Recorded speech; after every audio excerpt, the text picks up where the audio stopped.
बिस्मिल्लाहिर्रहमानिर्रहीम। अभी हम जो है नया क्वेश्चन स्टार्ट करते हैं। ठीक है, क्वेश्चन नंबर 15 है, पेज नंबर 71 है और it's about sunflower merchant. Ledger accounts हमको बनाने हैं। ये कहता है कि डायरेक्ट जो है इन्होंने एंट्रीज दे दी हैं और ये कह रहे हैं कि पोस्ट कीजिए एंट्रीज को जनरल लेजर में, ओ लेजर अकाउंट में, और प्रिपेयर करना है हमको ट्रायल बैलेंस। इसी बहुत आसान तो मैंने पहले जो है ये तमाम जो है ना सेटअप बना लिया कि टाइम हमारा काफ़ी लग जाता है। उसके बाद कोशिश करेंगे कि इसको जल्दी से करके फिर एक क्वेश्चन हम और कर लें, ठीक है, इसी लेक्चर के अंदर। And don't forget to subscribe, हाँ, क्योंकि मैंने देखा है कि सिर्फ 1 मिनट 1.5 मिनट जो है ना देखने के बाद लोग बाहर निकल जाते हैं। तो मैं पहले ही मिनट बता दूं कि यार देख तो रहे हो, सब्सक्राइब करते हुए चले आप। And don't forget to pass this information to other, to your friends. ठीक है, ये आपके ऊपर सोशल ऑब्लिगेशन है कि आप इसके बारे में बच्चों को बताएं, अपने दोस्तों को बताएं, ताकि वो भी जो है ना वो पढ़ें। और भी लोग बहुत खूबसूरत काम कर रहे हैं, जिससे भी जो है ना वो पढ़ना चाहें पढ़ें। अच्छा जी, during May, Sunflower Merchant prepared the following journal entries to record all May transaction। जो मई में ट्रांजेक्शन हुई थी वो जो है तमाम उन्होंने बता दी आपको। He has not posted this entries to ledger, और उसने पोस्ट नहीं की हैं ये एंट्रीज लेजर अकाउंट्स में। और हमको क्या करना है, लेजर अकाउंट से। तो मैंने जर्नल्स के जो अकाउंट हैं, जो डेबिट क्रेडिट हो रहे हैं, उसको देख के मैंने लेजर जो है ना ड्रॉ कर लिया, और उसके बाद जो है ना ट्रायल बैलेंस का जो है ना मैंने फॉर्मेट बना दिया टू सेव माय टाइम। अब पहली मई 5 को कैश 75,000 रुपये आया है। मई 5 को capital investment into the business, investment की है बिजनेस के अंदर 75,000 रुपये की। तो कैश डेबिट हुआ, कैश इज इंक्रीजिंग, और cash is our asset. When asset increases it is recorded on credit side, और कैपिटल आपका इज योर इंटरनल लायबिलिटी, और capital is increasing, when capital increases it is recorded on credit side.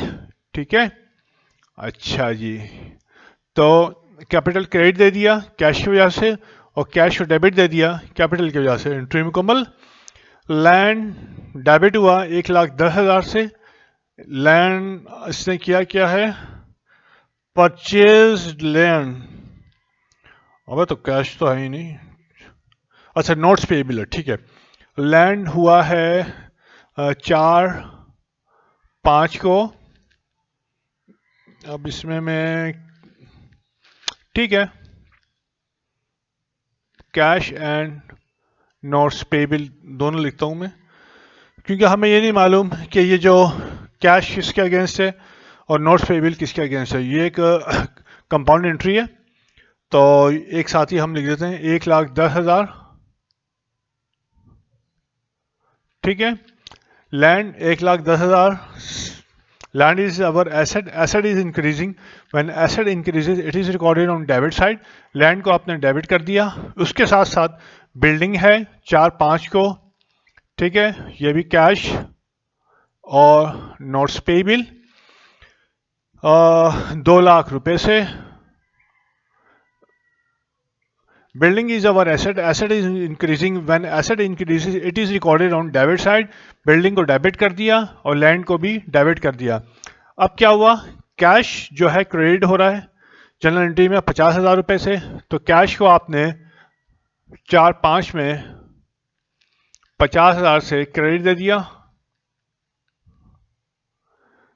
अब हम यहां पे लिखेंगे land and building. ठीक है, लैंड और बिल्डिंग के लिए ये 50,000 रुपये पेमेंट हुई है, और बाकी जो बैलेंस है, balance on account, balance on account जब आपने किया तो नोट्स पेबल जो है आपने क्रेडिट दे दिया 4-5 को। लैंड एंड बिल्डिंग कितना है ये जनाब? 2,60,000 से 2,60,000 से आपने अपनी लाइबिलिटी को इंक्रीज कर दिया। Notes payable is your liability. Liability is increasing, when liability increases it is recorded on credit side. Second entry हो गई।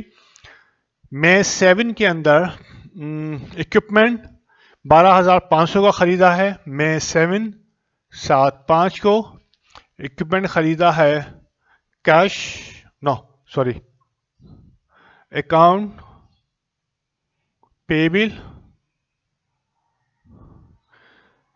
अकाउंट पेबल 12,500 से, ठीक है। Equipment is our asset, asset is increasing, when asset increases it is recorded on debit side, debit कर दिया आपने। और accounts payable आपने कैश नहीं दिया है, बल्कि आपने कहा कि मैं सम फ्यूचर डेट जो है ना उसको आपको पेमेंट कर दूंगा। तो आपकी लाइबिलिटी इंक्रीज हो गई, कर्जा इंक्रीज हो गया। और when liability increases it is recorded on credit side, ठीक है। इक्विपमेंट 12,500 से आपने क्रेडिट दे दिया। अकाउंट पेबल इक्विपमेंट की वजह से क्रेडिट हुआ और इक्विपमेंट अकाउंट पेबल की वजह से डेबिट हुआ, आपने पोस्ट कर दी। ऑफिस सप्लाईज फिर है 900 रुपये की। ऑफिस सप्लाईज 900 रुपये की आपने ख़रीदी हैं और 12/5 को ये भी पेमेंट नहीं की है। अकाउंट्स पेबल कहा है कि बाद में हम पेमेंट कर देंगे, तो अकाउंट पेबल 12/5 ऑफिस सप्लाईज, ठीक है, 900 रुपये से। अकाउंट पेबल यानी कि लाइबिलिटी इंक्रीज हो गई। क्यों हो गई? कि ऑफिस सप्लाईज आपने खरीदी और क्रेडिट के ऊपर खरीदी, तो credit means account payable, account payable means कर्जा इंक्रीज हो रहा है, लाइबिलिटी इंक्रीज हो रही है, तो आपने क्रेडिट दे दी। और office supplies is your asset, asset is increasing, when asset increases it is recorded on debit side, आपने ऑफिस सप्लाईज को डेबिट कर दिया। अकाउंट पेबल डेबिट हुआ 3,600 से, अकाउंट पेबल डेबिट कर दिया 3,600 से, ठीक है जी। डेट क्या थी? 15/5 और कैश की वजह से, यानी कि पेड टू क्रेडिटर, क्रेडिटर को पेमेंट कर दी। जब क्रेडिटर को पेमेंट करते हैं तो लायबिलिटी आपकी कम हो जाती है, ठीक है। अकाउंट पेबल आपका रिड्यूस हो जाता है। और जब लायबिलिटी कम होती है तो रूल्स ऑफ डेबिट क्रेडिट क्या कहते हैं कि डेबिट साइड पे जो है ना आप लिखते हैं। तो हमने अकाउंट पेबल को डेबिट कर दिया कैश की वजह से, और यहाँ पे 15/5 को अकाउंट पेबल आपका 3,600 रुपये कैश चला गया। क्यों चला गया? कि आपने अपनी लाइबिलिटी को पे ऑफ किया है। लाइबिलिटी को पे ऑफ जब करते हैं तो डेबिट साइड पे लिखते हैं, क्योंकि डिक्रीज हो रही होती है लाइबिलिटी, और जब लाइबिलिटी डिक्रीज होती है तो वो डेबिट साइड पे लिखते हैं। और कैश जब आपका गया तो कैश डिक्रीज हुआ, और कैश जब डिक्रीज होता है तो it is recorded on credit side. Drawing 25 मई को ड्राइंग की है, 25 मई को ड्राइंग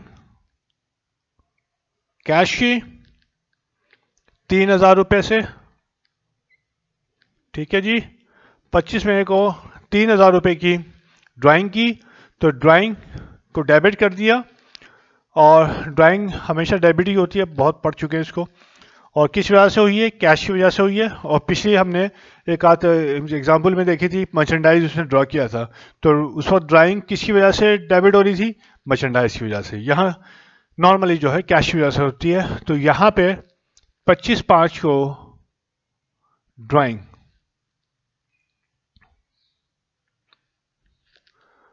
3,000 रुपये, ये आ गया 3,000 रुपये, ठीक है। तो ये तमाम ट्रांजैक्शन आपने पोस्ट कर दी। अब हम जो है इसकी फूडिंग करते हैं, ठीक है। फटाफट फुटिंग कर लेते हैं। ये 75,000 रुपये था, तो ये आपने क्रेडिट साइड की फुटिंग की, साथ ही साथ बैलेंस भी लिख लेते हैं। और इसका बैलेंस डेबिट साइड की फुटिंग नील है, क्रेडिट साइड की फुटिंग में से डेबिट साइड की फुटिंग निकला, तो बैलेंस आपके पास आ गया 75,000 रुपये। ठीक है, लैंड की फुटिंग आपने की, डेबिट साइड की है ये 1,10,000 से, और यहाँ पे क्रेडिट साइड की फुटिंग नील है। डेबिट साइड की फुटिंग में से क्रेडिट साइड की फुटिंग आपकी माइनस हुई, तो बैलेंस आ गया 1,10,000। ठीक है, बिल्डिंग की फुटिंग आपकी हुई डेबिट साइड के 2 लाख रुपया, क्रेडिट साइड की फुटिंग नील है, डेबिट साइड की फुटिंग में से क्रेडिट साइड की फुटिंग आपकी निकली, तो बैलेंस आ गया 2 लाख रुपया।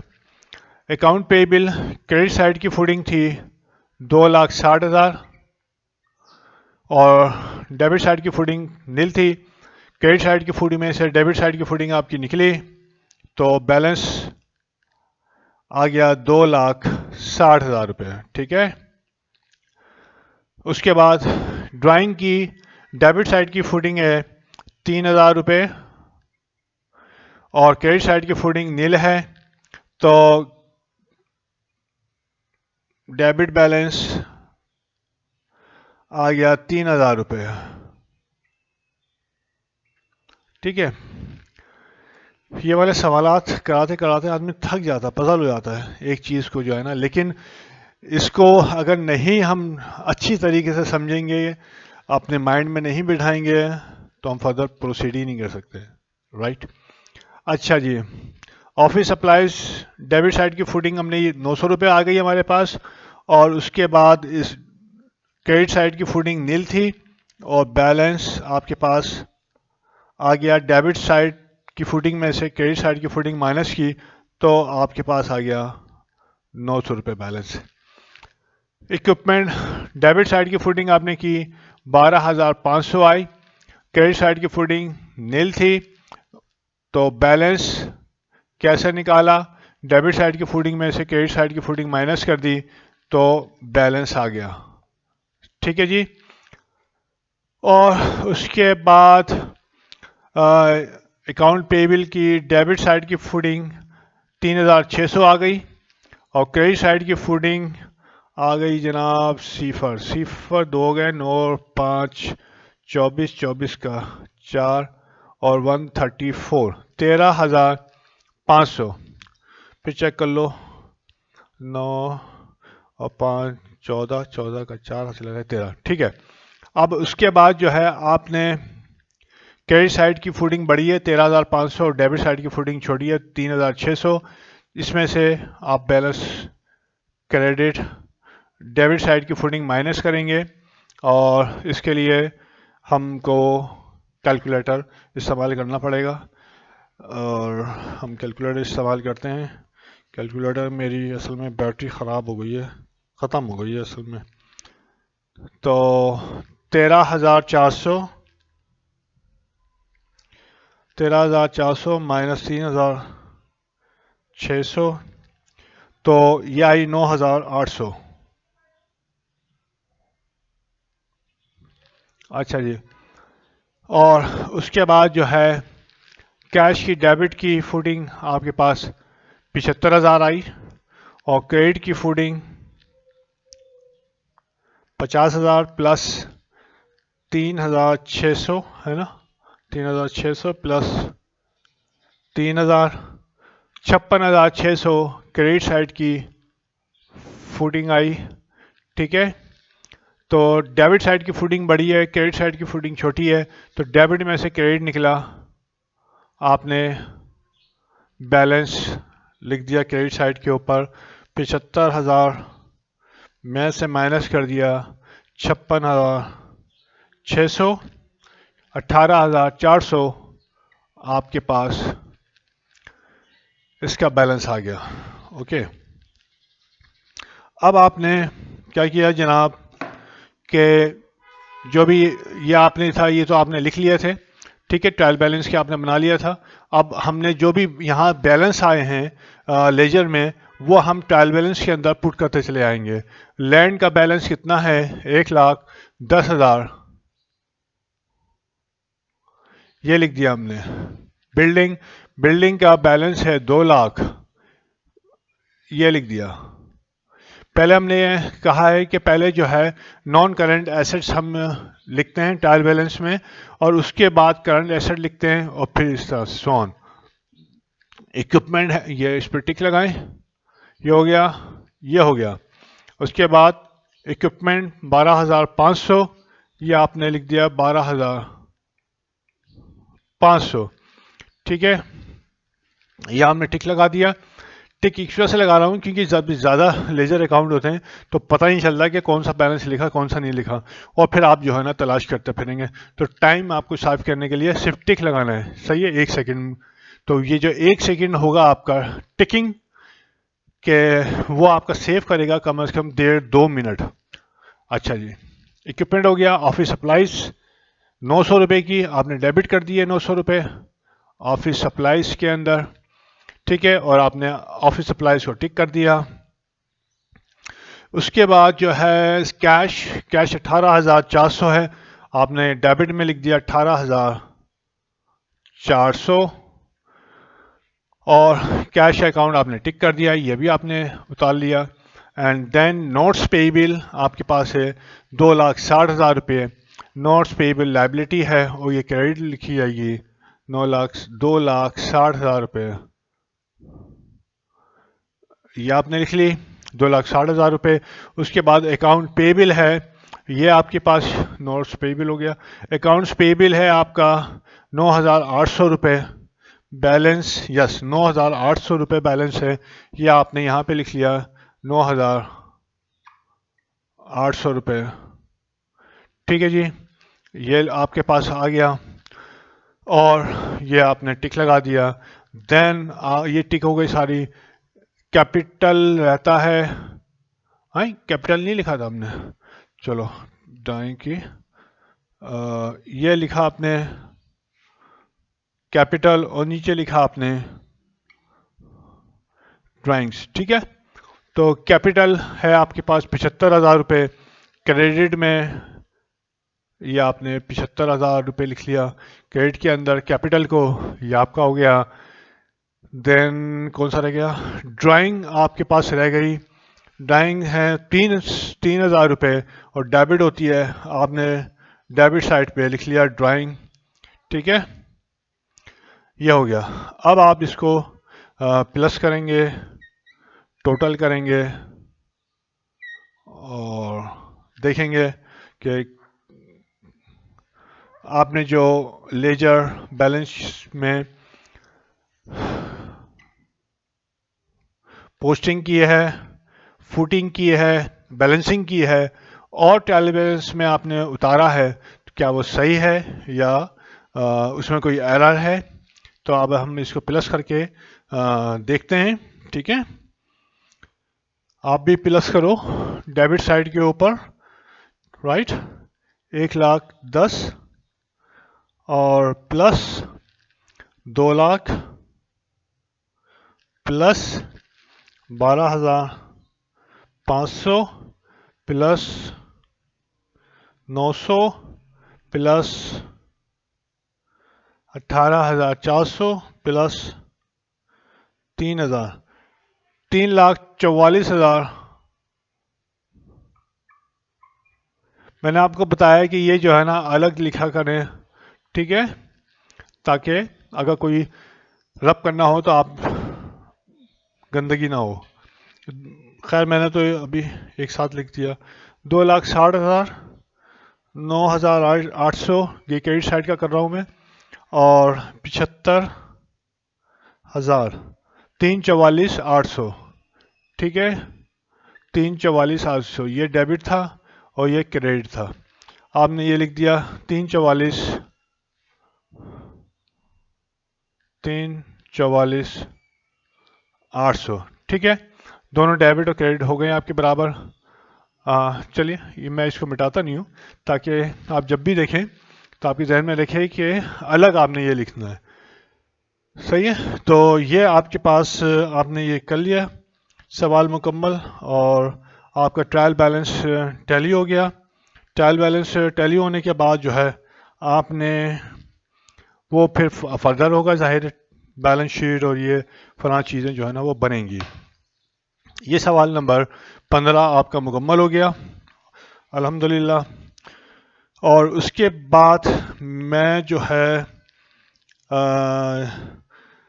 क्वेश्चन नंबर 16 है ड्यूरिंग में, क्वेश्चन नंबर 16 अब हम करने जा रहे हैं। ठीक है, इसको मैं मिटा के लिख देता हूँ। यह है क्वेश्चन नंबर 16 पढ़ रहा हूँ मैं अब। ठीक है, क्वेश्चन नंबर 16 पढ़ रहा हूँ, ये पेज 72 पे है। ठीक है, अभी मैं पढ़ लूँ तो फिर मैं इसको रब कर दूंगा, आप लोग जो है ना उतार लो। ठीक है, पॉज करके जिससे भी जो है ना आपको उतारना है, तो मैं थोड़ा सा इधर आ जाता हूँ, बल्कि कैसे भी आ सकता हूँ, आई डोंट नो कैसे आ सकता हूँ। ये आपने उतार लिया होगा और आपने ट्रायल बैलेंस जो है ना यहाँ से उतार ली होगी। ठीक है, अब क्वेश्चन नंबर 16 हम पढ़ते हैं, फिर इसको पढ़ने के बाद मैं रब करता हूँ। ड्यूरिंग में हम ना flower merchant prepare the following journal entries to record all May transactions. He has not posted these entries to journal posted these entries to ledger accounts. अच्छा, उसने लेजर अकाउंट में ये एंट्रीज पोस्ट नहीं की। Write down a transaction for each journal entry recorded in the journal. अच्छा, पहले तो डरा दिया इसने कि मैंने कहा शायद पोस्टिंग करनी है। पोस्टिंग नहीं करनी है, बल्कि हमको ये जो इसने ट्रांजेक्शन की हैं जर्नलाइज जो की हैं, सही है, और नीचे उसकी हमने ट्रांजेक्शन्स लिखनी है। ये एक ऐसा सवाल हम पहले भी कर चुके हैं, तो अब मैं जो है इसको रोक रहा हूँ रिकॉर्डिंग को, और फिर ये रब करता हूँ मैं, और फिर आगे बढ़ते हैं। Right, thank you.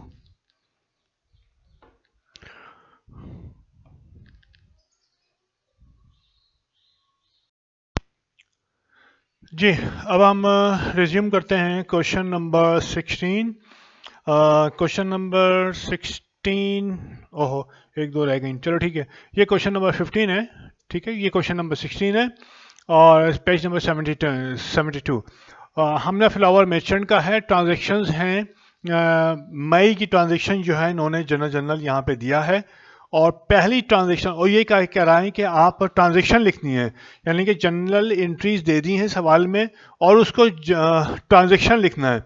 और ये मैं पहले भी बता चुका हूँ कि जब जनरल एंट्रीज दी हुई हों बनी हुई, तो उसके नीचे की जो है आप नरेशन जो है, ठीक है, पढ़िए। आप ट्रांजेक्शन को लिखने के लिए आप वो जो नरेशन लिखी है, अगर समझ में नहीं आ रही है तो आप वो नरेशन लिखिए, लेकिन उस नरेशन के अंदर अमाउंट ज़रूर लिख दीजिए जो डेबिट और क्रेडिट हो रही है। सही है, ये मोस्ट इम्पॉर्टेंट है, क्योंकि जो एंट्रीज बनी है किताब में उसके अंदर अमाउंट है, और जब तक आप ट्रांजेक्शन के अंदर अमाउंट नहीं डालेंगे, रिमेंबर, जब तक आप ट्रांजेक्शन में अमाउंट नहीं डालेंगे तो आप एंट्रीज तो बना ही नहीं सकते। ठीक है, तो पहले ट्रांजेक्शन आप आप नरेशन लिख दें, लेकिन अमाउंट के साथ लिखें, तो ये आपकी ट्रांजेक्शन बन जाती है। तो टू सेव द टाइम, सही है, क्योंकि थोड़ा सा डिस्कशन होगा तो इसकी वजह से मैंने पहले ही लिख दी। इन्होंने कहा कि कैश जो है डेबिट किया, 55,000 रुपये से कैश डेबिट हुआ, उसके बाद इक्विपमेंट 70,000 से डेबिट हुआ। ठीक है, और नरेशन लिखी, invested cash and equipment in business में इन्वेस्ट किया। ठीक है, तो ये पहली जो ट्रांजेक्शन हम देख रहे होते हैं वो होती है, तो हमने लिखा, हमने invested cash ₹55,000 and equipment ₹70,000 to commence business. ये लफ्ज बोल, या टू स्टार्ट बिजनेस। कमेंस जरा अच्छा सा लगता है, मैंने कमेंस लिख दिया। आपको समझ में नहीं आया तो टू स्टार्ट बिजनेस या टू डू बिजनेस, ठीक है, वो आप लिख दीजिए। ये ट्रांजेक्शन आपकी बन गई, वेरी इजी। उसके बाद आपने बी देखी, परचेज डेबिट किया और कैश को क्रेडिट किया और अकाउंट पेएबल को जो हिबा का था वो क्रेडिट किया। अच्छा जी, दो अकाउंट क्रेडिट हुए और एक डेबिट हुआ। और नीचे लिखा purchase merchandise for cash and on account.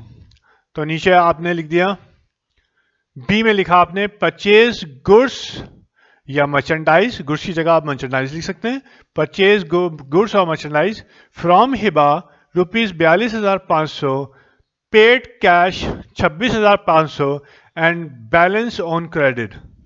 ठीक है, ये एक तरीका है जो हम देखते आ रहे हैं कि बैलेंस जो है, बैलेंस का वो बताता नहीं है, तो बैलेंस ऑन क्रेडिट आपने लिख दिया। तो 42,500 की टोटल उसने की जो आपने परचेजेस डेबिट की थी, उसमें से कैश जो है 26,500 क्रेडिट हो गया और बैलेंस ऑन क्रेडिट मैं लिख देता हूँ अमाउंट 16,500।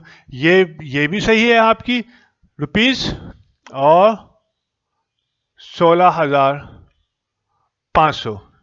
ठीक है, आप फर्दर इसको एक्सटेंड कर सकते हैं कि 16 बैलेंस ऑन क्रेडिट ₹16,500 ये भी लिख सकते हैं, या बैलेंस ऑन क्रेडिट पे भी आप छोड़ सकते हैं। अच्छा जी, तीसरी है कैश। क्या है? कैश डेबिट है, अकाउंट रिसीवेबल डेबिट है और सेल्स क्रेडिट है। यानी कि सेल्स क्रेडिट है, सेल हुई है, सही है, और कैश मिला है, आधा कैश मिला है आधा अकाउंट रिसीवेबल है। इजी के sales made received cash ₹24,000 and on account ₹16,800। यानी कि सेल की हैं और रिसीव हुआ है कैश और अकाउंट। या इसको हम नीचे भी, इसको थोड़ा नीचे लिख देते हैं कि ऊपर वाली ये है और ठीक है, और sales made of ₹40,800, received cash 24,000 and balance on account 16,000, on account 16,800। ठीक है, यानी कि दोनों चीजें लिख दी। पहली में आपने सेल्स नहीं बताई कि टोटल कितनी की है, दूसरी में आपने टोटल सेल्स बता दी और बैलेंस का भी बता दिया और कैश का भी बता दिया। तो इट्स अप टू यू। अच्छा जी, डी, अकाउंट्स पेबल को डेबिट किया है और रिटर्न्स जो हैं परचेज रिटर्न को क्रेडिट दिया है, और नीचे नरेशन लिखा है goods return to Hiba. Hiba को आपने जो हिबा से खरीदी थी वो आपने 1,900 रुपये की वापस कर दी, भेज दी। तो आपको मालूम है कि परचेज रिटर्न ऑलवेज जो है वो डेबिट होता है, तो इन्होंने यहाँ पे क्रेडिट होता है, परचेज रिटर्न हमेशा क्रेडिट होता है क्योंकि ये कंट्रा है परचेजिस का। डेबिट का कंट्रा हमेशा क्रेडिट होगा और क्रेडिट का कंट्रा हमेशा डेबिट होगा अकाउंट, कंट्रा अकाउंट में। तो और जब आप सेल्स रिटर्न कर देते हैं तो आपका जो है जो अकाउंट पेबल होता है वो जो है डेबिट हो जाता है, मतलब आपने जितना पेमेंट देनी होती है सप्लायर को वो कम हो जाती है। तो आप सिर्फ आपने लिखा कि रिटर्न गुड्स टू हिबा ₹1,900। ठीक है, वेरी इजी। अच्छा जी, उसके बाद आपने लिखा कि कस्टमर जो है आपने नहीं, ई है सेल्स रिटर्न एंड अलाउंसेस 2,300 के, और अकाउंट रिसीवेबल आपने क्रेडिट दे दिया। ठीक है, मैं इधर आ जाऊँ तो उधर वो हो रहा है सेल्स रिटर्न गुड्स। तो कहाँ गया, इसकी दो तरीके से आप बना सकते हैं कि customer return goods of rupees इतना, ठीक है, या sales return from customer rupees इतना, कुछ भी बना सकते हैं आप, कुछ भी लिख सकते हैं आप।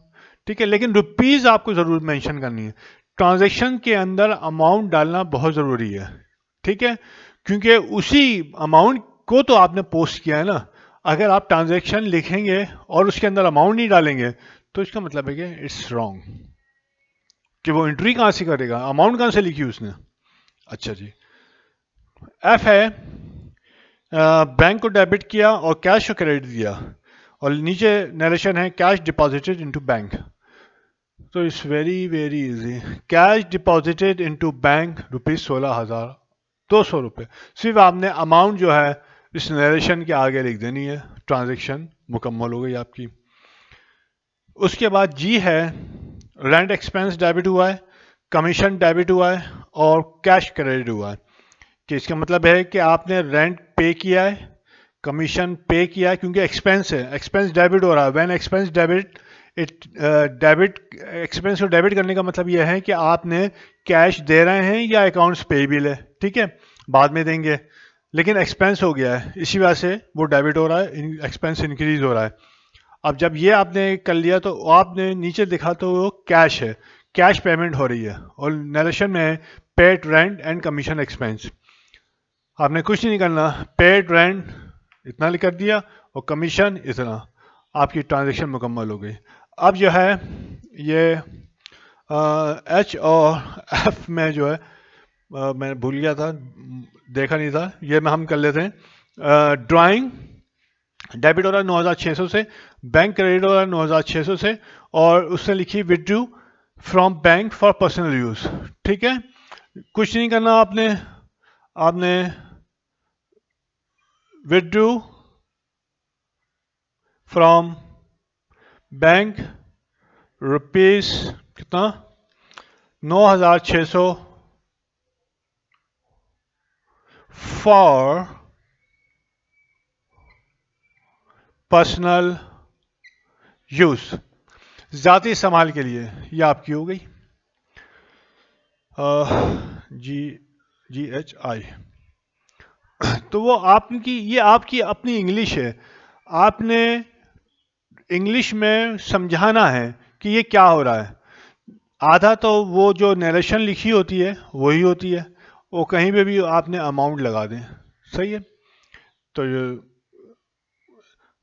ज़्यादा जो है ना इस पे प्रेशर डालेंगी, जब 5 6 7 एक्सरसाइज करेंगे इस तरह की, खुद ही हो जाएगा आपको। आई है अकाउंट पेएबल, हिबा को डेबिट किए रहे हैं और कैश को क्रेडिट दे रहे हैं, प्लस एक और अकाउंट है परचेज डिस्काउंट भी मिला है। तो एंट्री को जब हमने देखा, हमने एनालाइज किया कि हिबा को पे कर रहे हैं आप, क्योंकि अकाउंट पेएबल आपका कम हो रहा है, आपकी लायबिलिटी कम हो रही है। लायबिलिटी कम कम होती है जब आप पेमेंट करते हैं, ठीक है। तो हिबा को पेमेंट कर रहे हैं आप 7,000 रुपये से, और कैश, जाहिर कैश पेमेंट कर रहे हैं आप, लेकिन हिबा ने 7,000 के ऊपर आपको 300 रुपये का डिस्काउंट दिया है। ये जो 300 रुपये का डिस्काउंट है, actually it is your sort of है इनकम, ठीक है, कि आपने 7,000 देने थे, 6,700 दिए, 300 रुपये इनकम है। तो ये कौन सा है, ये परचेज डिस्काउंट है। परचेज डिस्काउंट, परचेज अलाउंस, ये तमाम चीज़ें जो है क्रेडिट होती हैं, और sale discount, sales allowance, sales return, ये तमाम चीज़ें डेबिट होती हैं। तो ये आपने इन्होंने नरेशन में लिख दिया है कि paid to Hiba less discount. तो यहाँ पे आपने लिखा पेड टू, मैं थोड़ी सी इसको बना देता हूँ, सप्लायर लिख देता हूँ मैं, क्रेडिटर तो नहीं, चलो अच्छा लगेगा।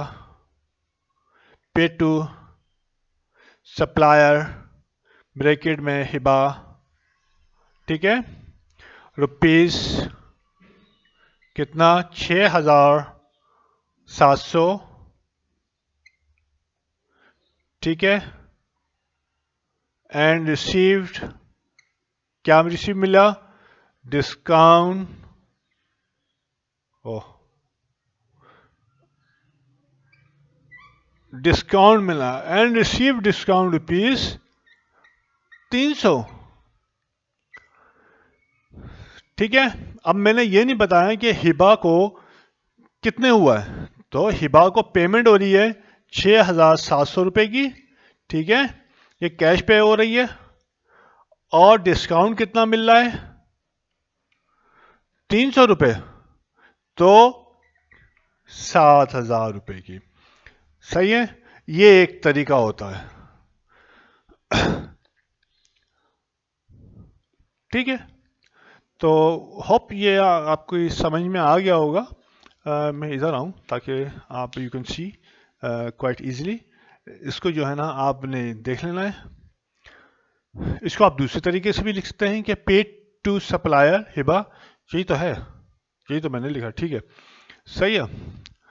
और ये आपने ट्रांजेक्शन्स को हम इस तरह से राइट डाउन करते हैं, ये बहुत ज़रूरी होती है। एक्चुअली ट्रांजेक्शन से किस तरह से एंट्री आप बनाएंगे, जनरलाइज करेंगे, वो एक आर्ट होता है कि एनालाइज करना, 4 स्टेप और एनालिसिस होते हैं।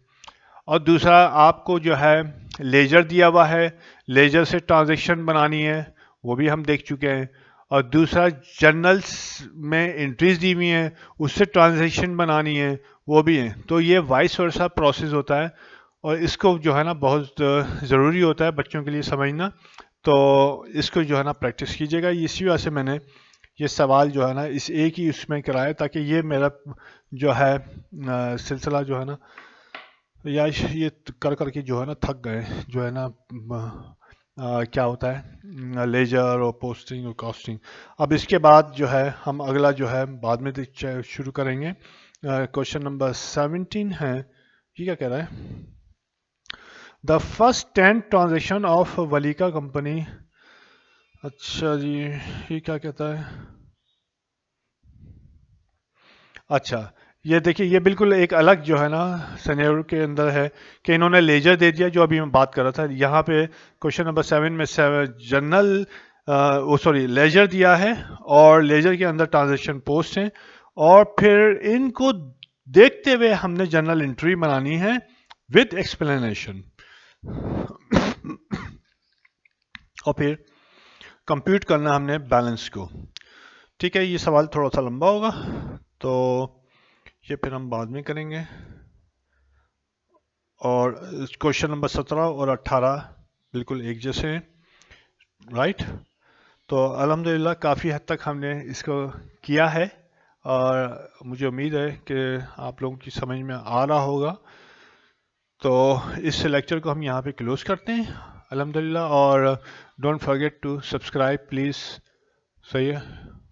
एंड मैंने दोनों जगह पे लिखा हुआ है subscribe for you, and just share your colleagues, especially to your young girls, क्योंकि उनके लिए मूवमेंट जो है ज़रा बहुत मुश्किल होती है।